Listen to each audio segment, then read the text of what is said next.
में सवार होकर के एक सिटी से दूसरी सिटी में जा रहे थे।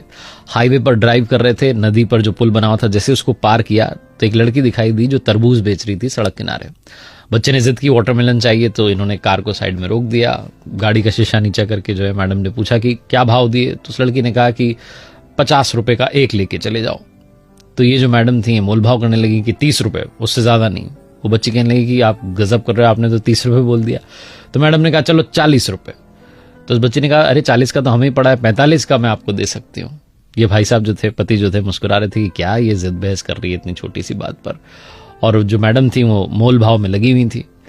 तभी वो जो लड़की थी वो तरबूज लेकर के इनकी जो कार थी उसके पास में आ गई, और जो बच्चा था वो खिड़की से बाहर देख रहा था। तो मैडम थी, उन्होंने एक और इमोशनल दाव खेला। उन्होंने कहा कि अपने छोटे भाई के लिए दे जाओ 40 रुपए में। तो उस बच्चे ने कहा अरे वाह कितना प्यारा बच्चा है, क्या नाम है इसका। तो उस बच्चे ने बताया मेरा नाम गोलू है। कहने लगी वाह तुम तो सच में गोल मटोलो। और तब जो है उसने वो तरबूज उसके बच्चे के हाथ में रखना चाहा, तो वो जल्दबाजी में, छोटा बच्चा कहां संभाल पाता, वो नीचे गिर गया। 5 किलो करीब का तो तरबूज रहा होगा, उसके 3-4 टुकड़े हो गए। बच्चा रोने लगा कि मेरा तरबूज गिर गया। तो बच्चे ने कहने लगे अरे मेरे भैया नाराज क्यों होता है, मैं दूसरा लेके आती हूँ। फटाफट से दूसरा लेकर के आ गई। अब ये मैडम ताव में इनको लगा कि 2-2 के पैसे लेगी। कहने लगी हम उस टूटे वाले के पैसे नहीं देंगे और इसके भी 40 रुपए ही देंगे, कितने का है ये। उस बच्ची ने कहा, जो लड़की बेच रही थी तरबूज की, मुझे तो आंटी जी कुछ चाहिए ही नहीं, मैं तो अपने छोटे भैया के लिए लेकर आई हूं, मेरी ओर से तोहफा है इसके लिए। तो कहने लगी नहीं तुम पैसे तो लो। जो पतिदेव थे भी मुस्कुरा कर कहने लगे कह रहे तुम 100 रुपए लो दोनों तरबूज के, टेंशन ना लो। उस बच्चे ने कहा नहीं मैं अब पैसे नहीं लूंगी, आपने कहा ना मेरा भैया है, भैया से पैसे थोड़ा ना लेते हैं।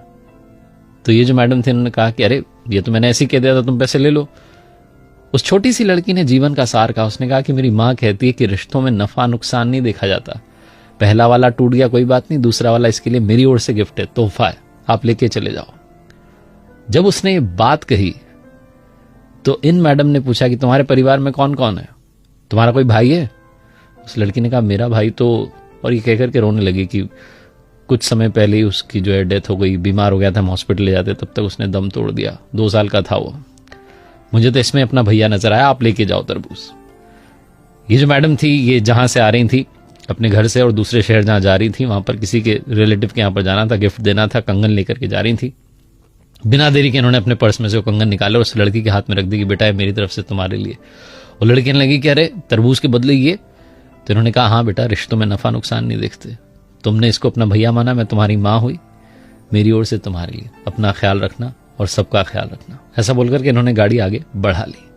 जो पतिदेव थे मुस्कुराते हुए जा रहे थे कि कैसी है मेरी पत्नी, भी थोड़ी देर पहले 10-20 रुपए के लिए मोलभाव कर रही थी और अब इतने महंगे कंगन ऐसे ही देकर